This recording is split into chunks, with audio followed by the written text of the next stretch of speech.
Presented to the President our updated plan for our territorial defense Bantay Kalayakan.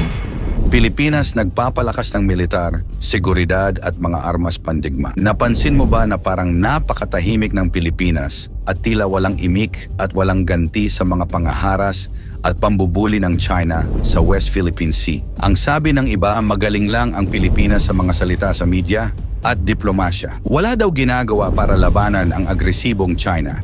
Ang tanong, totoo nga bang walang aksyon ang ating bansa? Nanonood lang ba ang Amerika at iba pa nating kaalyadong bansa? China nagkamali nga ba ng binangga? Pilipinas, ano ang matinding tugon? Yan ang ating aalamin. Obserbahan natin ang tahimik na aksyon ng ating bansa. Naglalakas loob ang Pilipinas sa pagpapalakas ng militar nito, hindi dahil may balak tayong manakop o magmalaki sa mundo. Ito ay may kinalaman sa ating kaligtasan at karapatan. Tunay na ang China na nagpapalakas ng kanyang presensya sa West Philippine Sea sa pamamagitan ng pagtatayo ng mga artificial na isla at pagdadala ng mga barko sa mga karagatang sakop ng Pilipinas. Ang ganitong mga aksyon ay nagdudulot ng takot sa marami, kaya't ang Pilipinas ay nagpasya na hindi na basta papayag na maipit sa sitwasyong ganito. Paano nagpapalakas ang Pilipinas? Bumili ng mga pangunahing armas ang Pilipinas, BrahMos Supersonic Cruise Missile. Ang Pilipinas ay pumirma ng kasunduan noong Enero 2022 para bumili ng BrahMos Supersonic Cruise Missiles mula sa India. Ito ang kauna-unahang missile system ng Pilipinas na may kakayahang maglunsad ng high-speed attacks laban sa maritime at land targets. Spike-ER Anti-Tank Guided Missile. Ang Spike-ER missiles ay nakuha mula sa Israel bilang bahagi ng modernisasyon ng Philippine Navy. Ito ay nakamount sa multi-purpose attack craft upang mapalakas ang kakayahan ng bansa sa coastal defense. Mistral Surface-to-Air Missile. Ang mga Mistral missiles ay binili mula sa France upang i-equip ang mga bagong frigates ng Philippine Navy na BRP Jose Rizal at BRP Antonio Luna. Ang Mistral ay isang short-range air defense missile, Hydra 70 rockets. Ang Pilipinas ay matagal nang gumagamit ng Hydra 70 rockets mula sa Estados Unidos na ginagamit sa kanilang mga attack helicopters tulad ng mga AH-1 Cobra. Ang mga rocket na ito ay bahagi ng military assistance ng Estados Unidos sa Pilipinas. FA-50 fighter jets armaments. Ang Pilipinas ay bumili ng 12 FA-50 fighter jets mula sa South Korea.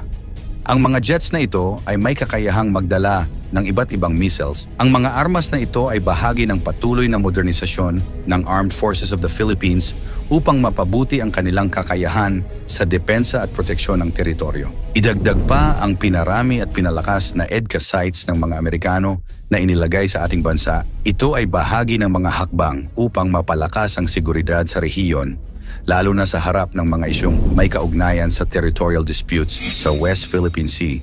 Ang pagdaragdag ng mga bagong sites ay naglalayong magbigay ng mas malawak na access at operational flexibility sa mga puwersang Amerikano para sa training, logistics at emergency response noong 2023. Iniulat na may kabuuang 9 na EDCA sites sa bansa at patuloy pang nadadagdagan.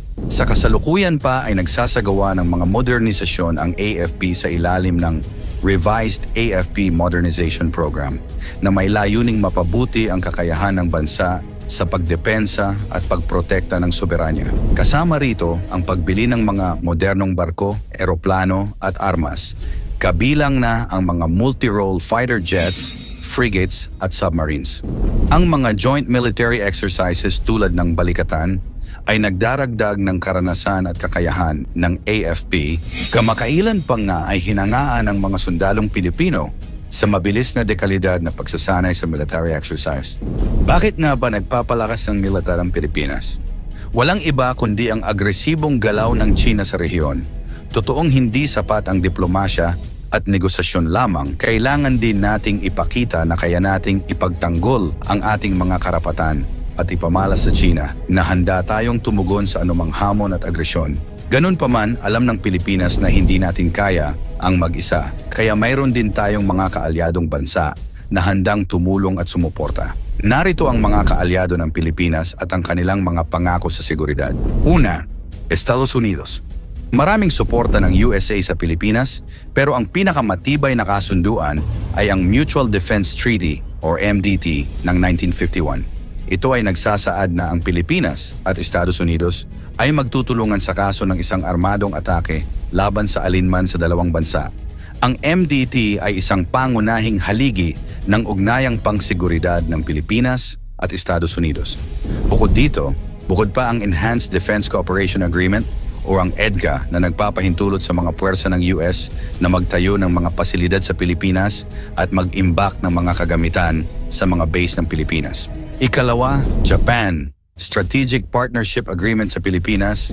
Ang ating bansa at Japan ay mayroong matibay na ugnayang pang-seguridad, lalo na sa paglaban sa terorismo at pagpapanatili ng seguridad sa rehiyon. Ang Japan ay nagbibigay rin ng suporta sa pagpapalakas ng kakayahan ng Philippine Coast Guard sa pamamagitan ng pagbibigay ng mga patrol vessels. Ikatlo, Australia. Ang kasunduan ng Pilipinas at Australia ay tinatawag na Status of Visiting Forces Agreement o SOBFA. Ito ay nagbibigay daan para sa mas malalim na kooperasyon sa pagitan ng mga puwersang militar ng Pilipinas at Australia, lalo na sa mga joint exercises at training. Tinutulungan din ng Australia ang Pilipinas sa larangan ng kontra-terorismo at humanitarian assistance. Ikaapat, Association of Southeast Asian Nations o ASEAN.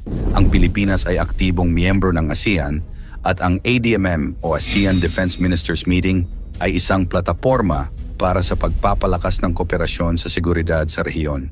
Ikalima, South Korea. Ang South Korea ay isang mahalagang kaalyado ng Pilipinas, lalo na sa larangan ng defense procurement at military training, at ang FA-50 fighter jets ay mula mismo sa South Korea. Ika-anim, India. Bilateral Defense Cooperation Agreement. Ito ang kasunduan ng Pilipinas at India. Ang dalawang bansa ay nagtataguyod ng kooperasyon sa seguridad, partikular na sa pagpapalakas ng naval cooperation at defense procurement. Ang India ay nagbibigay ng military equipment, technology transfers at nagmula sa kanila ang malalakas na missiles gaya ng BrahMos at nais pang dagdagan ng Pilipinas ang BrahMos missiles. Ikapito, European Union o EU. Ang kasunduan sa Pilipinas ay ang Partnership and Cooperation Agreement o PCA. Ito ay nagsisilbing balangkas ng kooperasyon sa iba't ibang larangan, kabilang ang seguridad. Ang EU ay nagkakaloob ng suporta sa pamamagitan ng training programs at humanitarian assistance.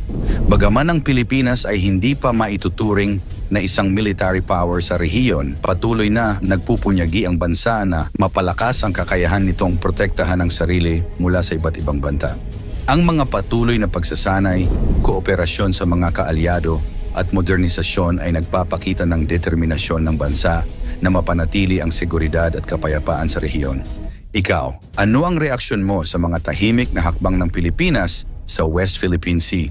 Matitinag kaya ang China sa mga aksyong ito ng ating bansa? Ikomento mo naman ito sa ibaba, paki-like ang ating video, at huwag kalimutang mag-like at mag-share. Salamat at God bless.